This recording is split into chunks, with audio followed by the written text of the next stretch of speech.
Hi everybody and welcome to this very, very sunny Wednesday morning here at Moonbase Alpha.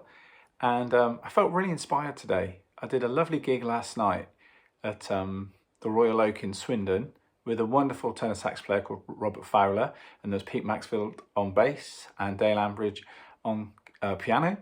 And it was such a lovely, lovely gig, and I felt inspired from that, but also really inspired as well from the Brian Eno gig that I saw on Monday.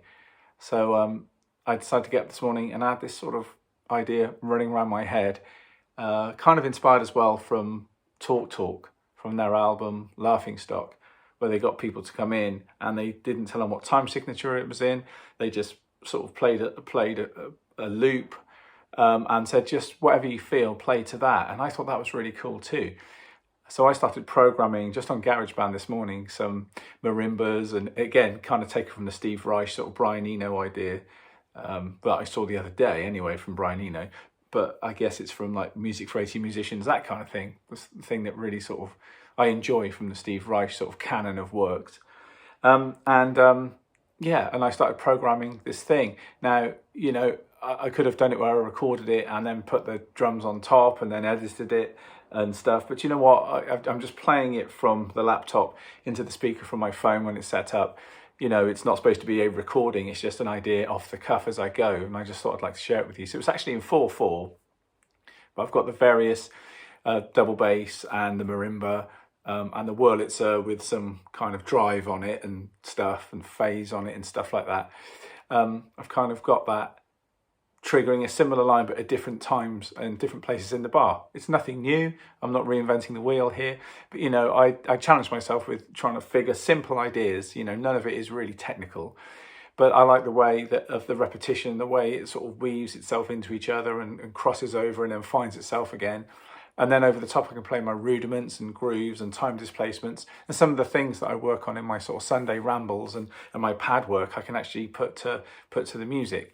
And I've sent it to my friend Joe Mountain, who I talked about yesterday. He was a really, really cool guitarist and singer. And he comes up with some really interesting electronic sort of soundscapes and really interesting ideas. And I've asked him to put some guitar on it. So let's see where that goes. So I just thought I'd share that with you. So the clip's coming up right now.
Okay, there you go.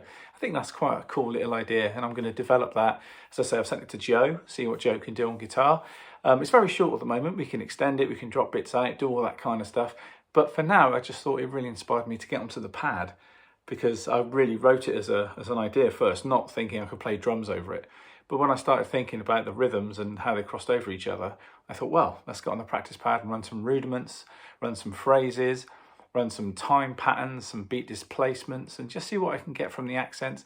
And it's amazing how something like playing a 16th note, just dagga, dagga, dagga, dagga, leading with my left hand, left, right, left, right, left, right, left, right, but accenting every right, left, right, left, da, da, da, da. So we're left with those upstrokes on the 1 E and So the E's and the R's, what, you know, like the upstrokes of the 16th, how that sounds going across those patterns, just playing that was really pleasing. Just like, wow, there's a whole world of stuff going on in here when I just do that.